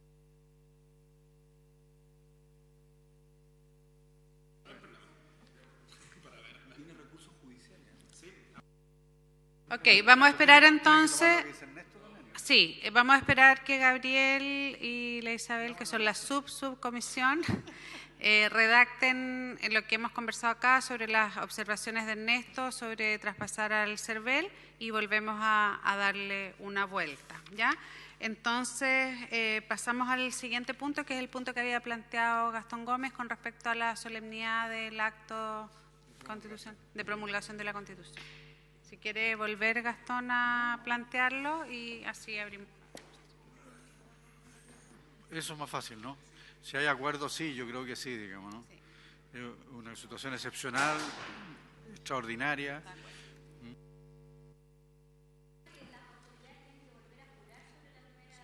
Exacto. Vamos a redactar algo. Ok, entonces le vamos a pedir a Gastón jurar o prometer, y que nos va a proponer una redacción y le damos una siguiente vuelta. Entonces vamos ahora al punto 6, que es lo que había planteado David Huina sobre la participación de los partidos políticos en el periodo de campaña electoral plebiscitaria. Entonces, no sé, David, si quieres volver a plantear el punto, y luego ya María Cristina solicitó la palabra en relación a lo mismo. Gracias, Presidenta. Bueno, los argumentos ya estaban dados en la sesión anterior. Básicamente, insistir sobre la idea de que los plebiscitos están expresamente considerados en la ley de partidos políticos una actividad que los partidos pueden realizar. Y en segundo lugar, la ley asigna, ¿verdad?, vía ley de partidos políticos, fondos que se entregan en forma trimestral a los partidos políticos para el funcionamiento ordinario que la misma ley establece, y que tiene, a lo mejor, que es lo que preocupa a algunos, una enumeración que para algunos no es taxativa y para otros puede ser taxativa de los ítems o materias o conceptos donde los partidos políticos pueden invertir esos fondos. La otra alternativa, que es la que no quisimos explorar, era que esto se estableciera vía ley de gasto electoral y esto tuviera financiamiento público o estatal. Eso significaría establecer un nuevo gasto dentro de esta normativa, y evidentemente es una cuestión que tiene que consultarse al Ejecutivo y tendrá que manifestarse el Ministerio de Hacienda vía informe financiero en su oportunidad. Por lo tanto, yo creo que, como decía hace un minuto atrás, hay dos cosas. Primero, los partidos políticos no cabe duda que podemos participar en las campañas de plebiscito. Segundo, podemos realizar gastos. ¿Qué recursos son los que podemos utilizar o pueden utilizar los partidos políticos? Solo dos: públicos y privados. Los privados están compuestos por, como decíamos allí en la sesión de ayer, creo, cotizaciones de los afiliados y aporte de terceros no militantes. Yo no tengo duda de que esos fondos se pueden utilizar en esta tarea, digamos. Y no queremos establecer nuevos gravámenes sobre el erario del fisco, digamos, con un financiamiento a estas campañas. Eso es, presidente, muy apretada síntesis. Perfecto, muchas gracias, David. María Cristina. Yo quería volver sobre el punto de crear un fondo nuevo para sé que no podemos crearlo nosotros porque tiene que ir en consulta y tiene que haber muchos más acuerdos, pero dado que este es un proceso excepcional, que no había pensado en esto, pero si cambiamos sistema parlamentario vamos a tener que hacer las elecciones presidenciales de nuevo. Bueno, pero en el entendido de que va a haber una autoridad de gobierno, ¿verdad? Tenemos que equiparar un poco la cancha, porque podemos tener una autoridad de gobierno muy a favor o muy en contra y una ciudadanía en el otro sentido, ¿ah? Y no sabemos cómo va a ser ese escenario, ¿ya? Entonces me parecería que generar los recursos para que cada uno exponga sus posiciones es lo correcto, digamos, a mí en términos de... porque todas las campañas tienen sus recursos propios asignados. Entonces, me atrevería a decir que hay que consultar al Ejecutivo su disponibilidad. Sebastián Elwin. Muy breve. Yo solo en atención a la coyuntura específica que estamos viviendo. Yo soy, por filosofía, una persona muy pro partido, pero en esta coyuntura particular creo que nosotros no estamos en condiciones de crear un financiamiento especial para los partidos políticos a propósito de estos plebiscitos. Estamos primero en un contexto de crisis, no voy a decir no económica, no se ha calificado así, pero de crecimiento, ¿no? Por tanto, creo que el gasto debiese estar enfocado hacia el gasto social, y por mucho que esto no pueda ser quizás muy significativo, esa creo que tiene que ser la señal que se tiene que dar desde los partidos políticos. Y segundo, los partidos políticos sufren de una crisis de legitimidad bastante grande, y por tanto creo que es un segundo argumento por la cual es difícil justificar hoy día que se le den más atribuciones, más recursos económicos a los partidos políticos. Y tercero, además, esta es una elección porque por la característica que presenta, no va a ser obvio para la ciudadanía de que los partidos tienen una especial atribución respecto de ella. Organizaciones sociales van a querer participar, creo que obviamente en igualdad de condiciones, no van a tener financiamiento extra, yo creo que eso nadie lo ha dicho, pero creo que otra cosa distinta es aún aumentar, de hecho, el privilegio que tienen los partidos políticos en este tipo de procesos. Y por tanto yo me opongo a crear un financiamiento especial. Lo que sí me considero partidario es ver la forma de facilitar que los recursos trimestrales que actualmente reciben sean utilizados si es que existe algún problema para ello. Yo no soy experto en esa materia, pero al menos en mi partido siempre lo han resuelto en reuniones con el CERVEL y entiendo que el CERVEL tiene una postura muy pro partido para estos efectos. Pero bueno, si hay alguna manera de facilitar aquello, me siento al menos en la dirección de hacerlo, pero no así de crear un fondo nuevo. Creo que hay consideraciones de todo tipo para no hacerlo.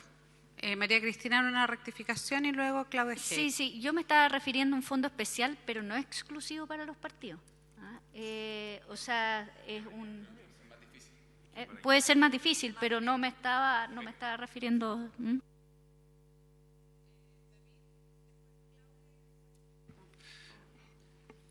Presidenta, sobre el último punto, el financiamiento, uno de los que yo entendí que éramos como uno de los principios que íbamos a intentar seguir era tratar de ser poco innovadores en soluciones nuevas, valga la redundancia, no íbamos a buscar descubrir nuevos inventos que ya no están aplicados, porque no se olviden de algo que dijo el director acá, cuando habló del padrón, creo que utilizó la palabra masajeado.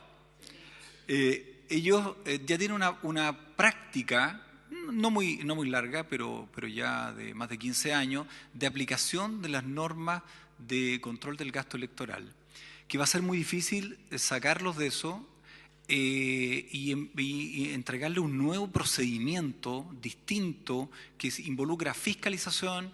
Recuerden que estamos en la época de las redes sociales. El Servicio Electoral también innovó en el control de las redes sociales. y candidatos fueron sancionados por la utilización inoportuna o fuera de los plazos legales de las redes, y las sanciones al periodo de campaña municipal todavía estaban siendo notificadas el año 2019, 3 años después del proceso. Por lo tanto, cuando miramos estos fenómenos, tenemos que mirarlo con la perspectiva completa. Además, estos procedimientos son apelables ante el Tribunal Calificador de Elecciones.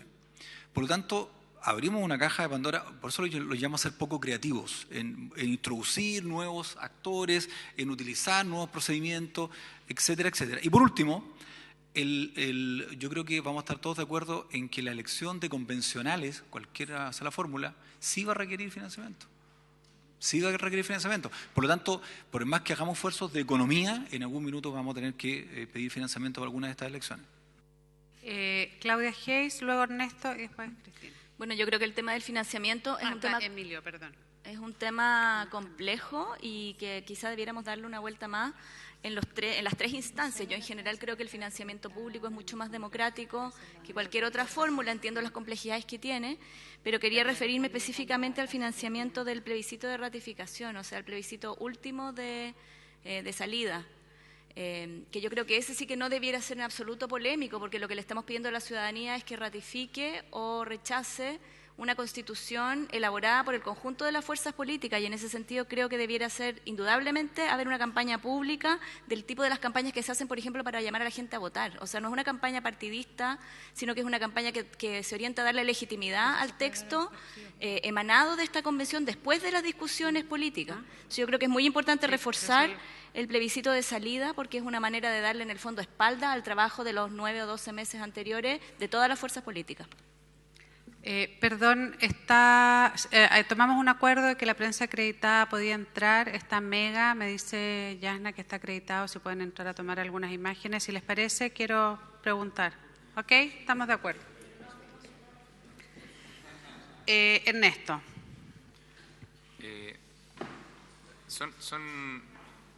Son procesos distintos, plebiscito de las elecciones de los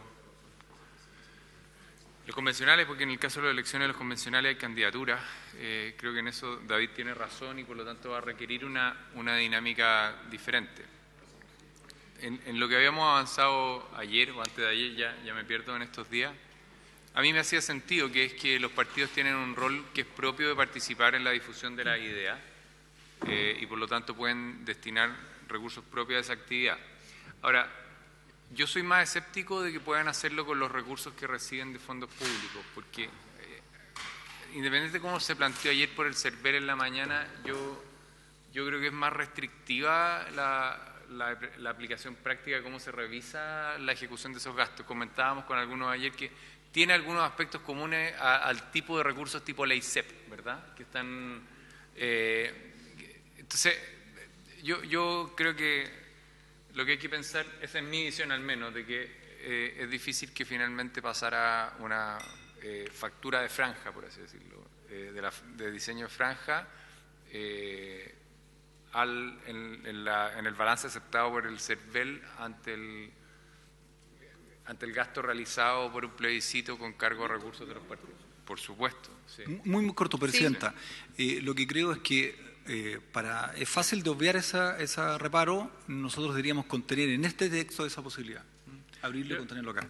Yo tengo una duda. ¿Puedo hacer una acotación solo muy breve? Por supuesto. Pero yo estoy de acuerdo, completamente de acuerdo con eso, y me gustaría que se pudiese presentar, ojalá, un texto que sea, yo creo que bien sensible al momento que vive el país y por el que pasan los partidos políticos. Esa es mi única aprehensión respecto al texto que se... Ok, gracias, Sebastián. Ernesto, ¿terminaste? No he terminado. Okay. Yo tengo una duda en eso. O sea, revisemos, démosle... O sea, no dejaría como zanjado el punto. Creo que en eso hay una actividad de los partidos. Sí creo que también hay que tener en mente, y nuevamente yendo a lo práctico, si estamos frente a un plebiscito ratificatorio, creo que no va a ser un tema, ¿eh? Porque quiere decir que ya se va a haber producido acuerdo entre la mayor parte de las fuerzas políticas. No veo que vaya a ser un tema la propaganda o la difusión, pero en esto puedo estar en un error y simplemente lo pongo para que lo tengan en consideración, el considerar cómo se va a desarrollar la realidad de ese proceso. Perfecto, muchas gracias, Emilio Oñate. Sí, mira, nosotros ayer yo tuve una visión distinta, a mí no me queda claro la interpretación que estamos haciendo del artículo 40 de la ley de partidos políticos, ¿no? Y me sigue no quedando clara. Yo creo que es una interpretación muy extensiva que estira la posibilidad de obtener financiamiento, porque lo del artículo 40 es un financiamiento para la operación de los partidos políticos. Pero, obviamente, sería bueno que David escuchara esto, que lo ha defendido con tanta fuerza, y yo le planteé una posición distinta ayer. Gracias, David. Yo tengo un sentido de realidad, digamos, ¿no? Porque ¿cuál es la otra alternativa? Que se destinen recursos adicionales a los partidos para hacer la propaganda del plebiscito de entrada. Creo que la verdad es que eso es inviable, ¿no? Es muy poco posible que ocurra. También tengo que decirlo, como ustedes comprenderán, no todos lo sabemos, ¿no? No todos los partidos tienen la misma cantidad de recursos para los efectos de operatividad, porque están asociados a su porcentaje electoral. Entonces, y además la cotización de los militantes, en fin, es un tema complejo. Pero no encuentro, para ser franco, una alternativa distinta a la que se ha planteado aquí, de disponer esos recursos en conformidad al artículo 40, ¿no? Entonces, si bien, y lo quiero decir porque me parece importante, si bien a mí no me gusta el hacer extensivo estos recursos que son de operatividad y que se otorgan trimestralmente a los partidos políticos para asumir la propaganda del plebiscito de entrada, tengo que reconocer también que no hay mucha viabilidad de otra vía de ingreso, porque reitero que le pidamos aquí al Estado recursos adicionales para que se le entreguen a los partidos políticos para hacer esta campaña, la verdad es que sería, desde el punto de vista de la realidad y del contexto en el que nos encontramos, una cuestión muy compleja. Bueno, muchas gracias, Emilio. Yo me quiero dar la palabra en relación a ese punto, porque yo creo que hay algunas coincidencias y me parece que es importante que lo recalquemos como comisión, que yo creo que en general asumimos que los partidos políticos tienen un rol importante en ese proceso. O sea, de hecho estamos trabajando este acuerdo porque los partidos políticos definieron ese punto y que no tenemos claridad fundamentalmente en cómo agregar recursos para una campaña. Sobre todo el problema es el plebiscito de entrada, porque yo creo que la elección de los convencionales está claro, el plebiscito de salida está claro, y tal vez nos debiéramos dar una última oportunidad de ver esa posibilidad, porque claramente los partidos políticos cumplen ciertas funciones. O sea, cuando se hizo la reforma a la ley de partidos políticos, donde se definieron varias características nuevas en relación a cómo antes se regulaban los partidos políticos, hay también toda una función que cumplen los partidos políticos de educación cívica, ¿ya? Sobre la cual probablemente los partidos podrán desarrollarse y desplegarse en este periodo del plebiscito. ¿Ya? Creo que puede ser una alternativa a explorar. Pero si les parece, podemos volver a este punto en algún minuto. Finalmente, esto es uno de los temas que nos va quedando pendiente de los que hemos podido ir avanzando. ¿Ok? Sí. Tina, sobre esto, yo voy a hablar sobre esto muy puntual, lo que acaba de decir la Pamela. ¿Puedo hacer una pregunta anterior entonces? ¿Vamos a sesionar hoy día hasta las 1:30? ¿Sí? Ya, es que Sebastián Soto me está preguntando porque no está, por eso. Eso. No, dile que nos vamos. Será lo acordado.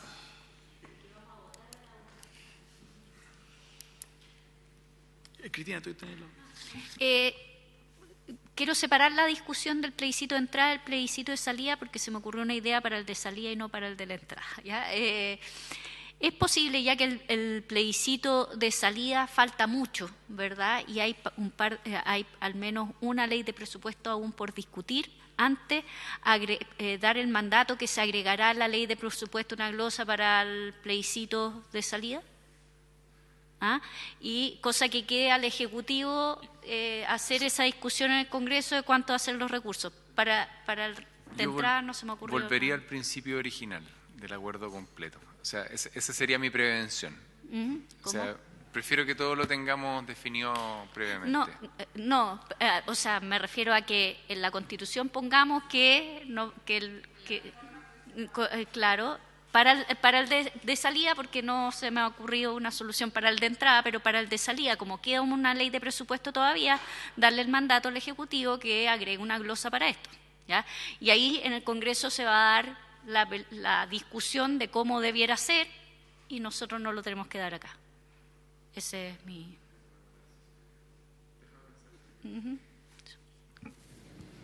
Pamela, no, yo he llegado, de hecho, a la misma solución legal que la Pamela, de la lectura al 40, el 41, el 43 y el 47. El 47, el que es bien específico, que tratándose de los fondos, está la idea como de ley CEP que habla en esto, tratándose de los fondos provenientes de los aportes públicos que reciban los partidos políticos, estos deberán destinarse a los fines que señala la ley y rendirse y justificarse de forma separada. Esto fue lo que yo creo que ayer el CERVEL fue poco específico en contestarnos. Aquí hay una afectación a fines específicos. ¿Cuáles fines? Los que están definidos especialmente en los criterios que establece para la contabilidad del 41. Ahora, en la contabilidad del 41 se establece, como bien decía la Pamela, gastos de actividades de educación cívica, ¿no? Entonces, sin casarme todavía con una respuesta final específica, pero de la sola lectura uno diría que en el fondo la autorización que debe dar nuestra reforma habilitante es darle, en el fondo, pasarle la pelota a los partidos y decirle, ustedes tienen aportes públicos, los pueden destinar a educación cívica y ustedes tendrán que apretarse el cinturón en los otros gastos, digamos, ¿no?, para contribuir al plebiscito a través de la educación cívica, si acaso la decisión es no utilizar más fondos públicos, y tendrán que hacer buenas campañas, digamos, con cotizantes, aportantes, para tratar de utilizar más fondos de educación cívica, los límites que se le permiten levantar más recursos, pero aquí va a haber austeridad fiscal, como dice Sebastián, pero tiene que haber una autorización, me parece, por la vía de que los gastos de actividades de educación cívica se entienden que podrán ser destinados para efectos de la propaganda electoral, del plebiscito, de Pero yo creo que sin una autorización como esa, caeríamos en el absurdo, que como dice Ernesto, la primera factura que llegue por propaganda electoral sea rechazada, digamos, y retengan los fondos trimestrales, o sea, haríamos el ridículo, digamos, ¿no? O sea, harían el ridículo los partidos políticos, nosotros con una mala solución legal. Así que me parece que la autorización es hacer uso de los gastos de educación cívica y hay que hacerlo de manera explícita. Bueno, yo quiero como reafirmar esa idea y con respecto también a otro principio, porque yo entiendo que estamos en una situación muy compleja del país con mucho descrédito de los partidos políticos y otras instituciones, pero yo creo que tenemos que hacer todo esto con gran transparencia, porque es imposible que los partidos políticos no cumplan un rol. O sea, yo creo que tenemos que también generar condiciones para que los partidos políticos cumplan un buen rol, ¿ya? Que probablemente va a ser no solamente informar a la ciudadanía, sino que también expresar sus opciones y buscar todas las alianzas que puedan con la sociedad civil en las distintas instancias que representan los partidos. Pero creo que también nos tenemos que preocupar de esa transparencia. Entonces, si tenemos una legislación muy reciente de partidos, tenemos una legislación muy reciente de financiamiento, en esa solución tratemos de buscar ese camino. Entonces, tal vez ese punto que conversamos ahora sobre la educación cívica, yo entiendo también las diferencias que hacía Emilio y que son muy concretas, obviamente a mí me lo hicieron ver, que hay algunos partidos políticos que por tener baja representación en la Cámara Baja, tenemos pocos recursos, otros partidos tienen muchos más recursos, entonces obviamente eso impacta de manera diferenciada, pero también se entiende que el financiamiento a los partidos iba directamente proporcional a su representatividad. O sea, también esa es una responsabilidad de cada uno de los partidos políticos y me parece importante también tenerlo claro. Pero quiero dejar como muy presente que entendiendo, y creo que es lo que la mayoría, si no la unanimidad de los que estamos aquí señalamos, es que entendemos que es un momento de dar grandes espacios a la sociedad civil, de emparejar la cancha, pero también es un momento de validar la acción de los partidos políticos en este nuevo escenario, y eso significa que sea muy claro y transparente todas estas modalidades. Presidenta. Muy cortito, Presidenta. Es que no quiero que tampoco que quede la sensación de que los partidos monopolizamos, digamos, la actividad, pero tampoco que quede la sensación que los partidos o que tenemos financiamiento que tiene una fuente injusta. Este debate se hizo por más de un año en el Congreso, al que nos tocó asistir, Pamela, y no es el único criterio la proporcionalidad. Hay un piso parejo para todos los partidos políticos, una base, y además hay una facilidad tremenda para constituir partidos políticos. Por lo tanto, los partidos políticos en el sistema, se rebajó los requisitos solo en términos de firma a la mitad de las que habían hasta antes de la reforma. Por lo tanto, no es tan difícil acceder al financiamiento si no estoy incentivando la construcción de partidos. Puede ser positivo, puede ser negativo, otro análisis, digamos. Pero hoy día no es una razón antojadiza. No hay mejor fórmula que la proporcionalidad en el voto para entregar los aportes públicos y, por otro lado, hay un piso mínimo para todos los partidos políticos constituidos. José Francisco y después Gastón. En la misma línea, además el artículo 32 de la 18700 establece que no se entenderá como propaganda electoral la difusión de ideas o de información sobre actos políticos realizados por personas naturales. Yo creo que fue esa norma entenderla en el sentido de que hay una amplia espacio para el uso de las redes sociales, digamos, para que cualquier ciudadano libremente pueda estar redifundiendo contenidos, opinión, etcétera. Yo creo que en general hay una regulación bien flexible sobre las redes sociales que hoy día es la gran fórmula, digamos, de hacer propaganda electoral, especialmente porque se difunden ideas o información. Entonces, yo creo que también tiene que quedar claro que, por un lado, los partidos políticos tienen que ajustarse y apretarse en el uso de sus recursos públicos para poder destinarlos para la propaganda electoral en el caso del plebiscito, pero también la ciudadanía va a tener, digamos, una amplia posibilidad de participar difundiendo opiniones, ideas, Okay. Especialmente a través de redes sociales. Gracias, Gastón, Sebastián, y ahí ya terminamos el punto que me parece. Lo que yo quería decir simplemente que yo entiendo que tenemos un amplio acuerdo y estamos dando vueltas sobre lo mismo. Podemos estar meses precisando palabras, Quiero proponer un acuerdo simplemente. Yo simplemente creo que los que están a cargo de esto y que debieran intentar una reacción final y dejando solo las cosas menores para una futura conversa, digamos, pero... De acuerdo, Sebastián, y ya cerramos el punto. Solo quiero decir que, creo que aquí nadie está cuestionando el actual sistema de financiamiento de los partidos, primero.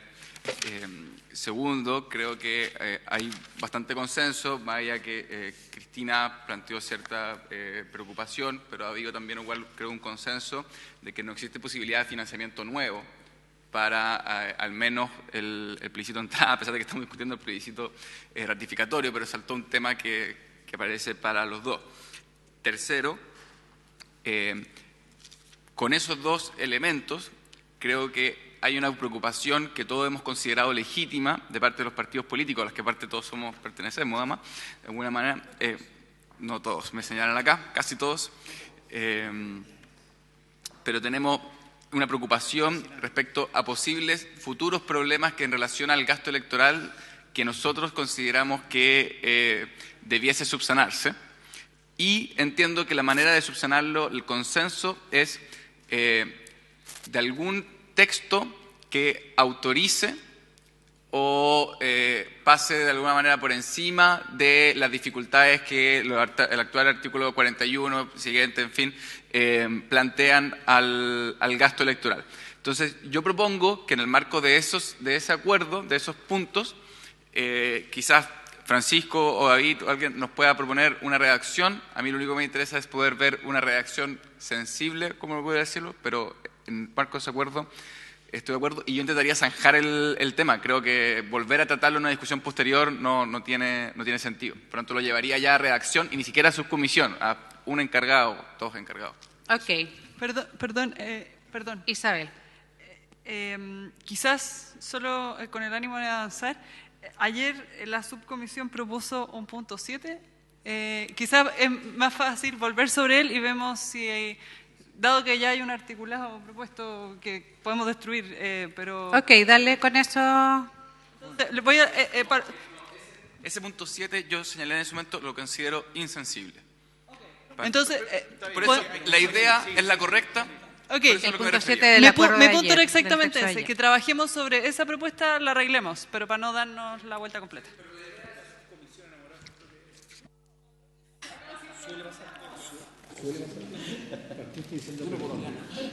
Ok, entonces lo dejamos para una última revisión de la subcomisión.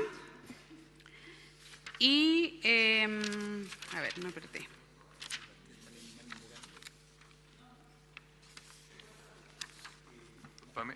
Presidenta, ¿cuál es la, Sí, cuál o es la sea, propuesta nosotros ya, eso es lo que quería hablar, Sí. porque en el fondo lo que, terminado esta parte, que lo que nos queda es actualizar la redacción, tenemos bastante acuerdo en general, lo vamos a volver a poner y lo que nos queda conversar es la mixta, eso habíamos quedado, de que íbamos a hablar plebiscito ratificatorio y empezar a conversar la convención mixta.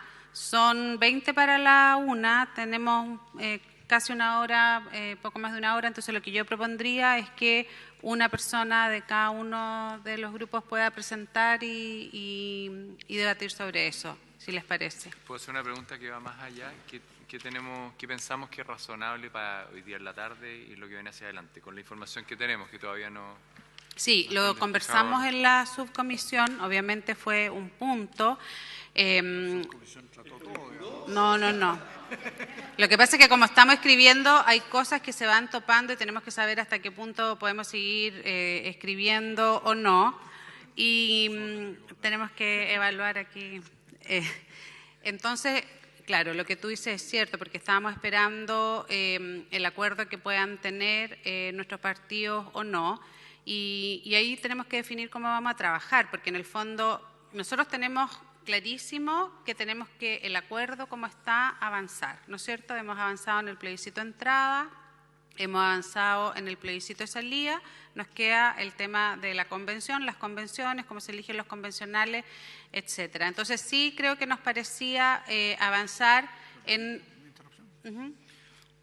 Plebiscito, sí, perdón, convención mixta, convención y normas comunes. Y normas comunes. Porque yo creo que las normas comunes son más Sí, relevantes que las... exacto. Porque yo, salvo el tema de los números, de los distritos electorales... Sí, a ese punto, gracias por la acotación, Gastón, pero a ese punto quería llegar, que en el fondo es hablar de las normas comunes, y como como ya tenemos un documento de cada uno de los sectores inicial, la idea era poder avanzar en eso y esperar si hay alguna resolución de nuestros partidos para definir sobre todo la agenda de hoy a la tarde o mañana o pasado. Solo preguntar porque disponible para tener esa discusión, pero ayer en la tarde la tuvimos sobre las normas comunes a las convenciones. Por nosotros Sebastián Soto hizo una explicación de los criterios, ustedes también lo plantearon, entonces no sé si hay otros aspectos o tenemos que profundizar... Gabriel. Señora Presidenta, por su intermedio, sí, entiendo que se discutió, pero también al menos pudimos observar que durante la mañana habían ciertas propuestas para ir destrabando esos asuntos, entonces yo creo que sería bueno de que esas propuestas se materializaran y sobre esa base volviésemos a una discusión para el fin de determinar cuáles van a ser en definitiva las normas comunes a ambas convenciones, pero hay que seguir avanzando. Sebastián. Quiero ser bien responsable con lo que voy a decir. Yo creo que ayer se trataron, yo al menos intenté ser bien transparente, se trataron materias sobre las que son difíciles de llegar a un acuerdo, en función de las dos partes que llegaron. Cuando hay dos materias que son difíciles de llegar a un acuerdo, se requiere tiempo para llegar a un acuerdo. Yo no veo que sea oficioso hoy en la mañana reiterar la misma discusión que tuvimos ayer. Y por tanto, yo no discutiría normas comunes. No quiere decir que yo no crea que se vaya a llegar a un acuerdo. Yo creo que se va a llegar a un acuerdo. Pero que eso no va a pasar por simplemente como que machacar y machacar y machacar de nuevo los temas. Entonces, si hay temas pendientes, que lo entiendo que los hay, que son pocos y podemos considerarlo de fácil trámite, yo prefiero eso, porque incluso entre nosotros, creo, entre las mismas posiciones de lo que hemos llamado oficialismo y posición, es relevante tener discusiones internas sobre cuáles son los puntos en los cuales creemos que existen posibilidades de acuerdo. Entonces, yo preferiría privilegiar esas posibilidades y avanzar por mientras en los puntos que están pendientes. Esa es mi posición. Arturo. Gracias, Pamela, sí, yo mirando lo que dice Sebastián y Gabriel, pensaba ofrecer, y también lo ofrecí al interior del grupo oficialista, actúan a través del diario oficial, incluidos los independientes del oficialismo. No, yo creo tener identificadas las 3 o 4 partes donde hay una profunda discrepancia en las normas comunes, y tengo algunas ideas, Sebastián, de cómo eventualmente podemos ofrecer textos que las vayan resolviendo. Entonces, si a ustedes les parece, podemos intentar algo hacia la tarde, al menos en 2 de los 4 puntos, por decir algo. ¿Sí? Ya. Excelente. Muy bien. Bueno, Emilio, la Isabel, y a lo mejor tomamos una decisión con respecto a eso. Yo quiero decir que, que tenemos que conversar sobre las normas comunes. ¿Cuándo más vamos a conversar sobre las normas comunes? Entonces, hay cosas que, oye, yo lo dije, lamentablemente David se paró porque en realidad no me pescó, pero yo lo dije, yo no estoy de acuerdo con que extendamos el artículo 40 de financiamiento de los partidos políticos regular para la propaganda, pero tampoco encuentro una alternativa mejor. ¿Me entiendes? Entonces entiendo esto, por supuesto. Finalmente, ¿qué otra alternativa tenemos? En el caso de las normas comunes del órgano constituyente, tenemos unos 3 o 4 puntos que tenemos diferencias, pero por favor, yo creo que podemos acercar esas diferencias y tenemos que abordarlas entre nosotros. Ya hemos conversado, bueno, el plazo, la prórroga la hacemos por 2/3, la hacemos fundada, le ponemos plazo, el reglamento del órgano constituyente le ponemos un plazo para que el órgano constituyente lo genere, no le ponemos un plazo, hay un órgano de control sobre el órgano constituyente o no hay un órgano de control sobre el órgano constituyente. Bueno, ese tipo de cosas, si hay propuestas, por supuesto nosotros las tenemos también, tenemos que analizarlas y tratar de acercar puntos en común. Yo parto de la base, parto de la premisa que no todo lo que queramos una y otra parte puede estar plenamente, ¿no? Si no estaríamos aquí, digamos, ¿no? Parto de la premisa de que nos vamos a lograr poner de acuerdo en una situación que nos satisfaga a ambos. Ahora, hay otras cosas que no podemos abordar ahora, ¿no? Y que tienen que ver con el acuerdo que se va a adicionar. No podemos conversar sobre la incorporación de los independientes, no podemos conversar sobre las mujeres o la eventual paridad, no podemos conversar sobre la incorporación de pueblos originarios, porque eso no está en el acuerdo. Y por supuesto de eso no podemos hablar. Pero yo creo que sí podemos hablar, y es sano que lo hagamos, con buen espíritu, con argumento, de las normas comunes, porque si no, ¿cuándo más lo vamos a hablar? Pues vamos a estar siempre diciendo, bueno, dejémoslo para después, si ya el después cada vez queda más cerca, digamos. Entonces, me parece que es bueno abordarlo. Isabel. Yo quería proponer dividir la parte de normas comunes en 2. Hay algunas, como las que discutimos ayer, que entiendo que va a trabajar Arturo y Sebastián, y luego las vamos a conversar entre todos, así que en eso yo creo que no es incompatible con lo que acaba de decir Emilio. Pero hay otras normas comunes que me imagino que van a ser mucho más fáciles, no sé si van a ser mucho, espero que sean más fáciles, voy a refrasear, que tiene que ver, por ejemplo, con inhabilidad, incompatibilidad, como temas mucho más procedimentales y que quizás, bueno, yo aquí soy parte, no sé si interesada, porque quizás la subcomisión debe dejar de sesionar, pero que eso podemos avanzar en la subcomisión, que tienen que ver con cosas más procedimentales, solamente para traer una propuesta de esa parte. No sé si el resto de la subcomisión tampoco está de acuerdo conmigo, pero lo pongo sobre la mesa, que dividamos normas comunes en 2 partes. Bueno, Gastón Gómez tenía una opinión con respecto a eso. Sí, yo con todo cariño me gustaría oír las proposiciones que tienen sobre solución me gustaría que las conversáramos aquí, digamos, ¿no? Que hoy que tienen algunas opiniones sobre el tema, digamos, ¿no? ¿Sobre qué tema? Sobre el tema de las normas comunes. Hoy que me gustaría oír el planteamiento. Sí. A ver. Oye, como estamos en una conversación, sí. Ayer tuvimos una conversación sobre esto y estamos como tratando de definir una metodología. Sí. Si quieren nos damos 5 minutos, 5 minutos, lo conversamos y ¿no es cierto? 5 minutos. ¿Qué? Listo, gracias.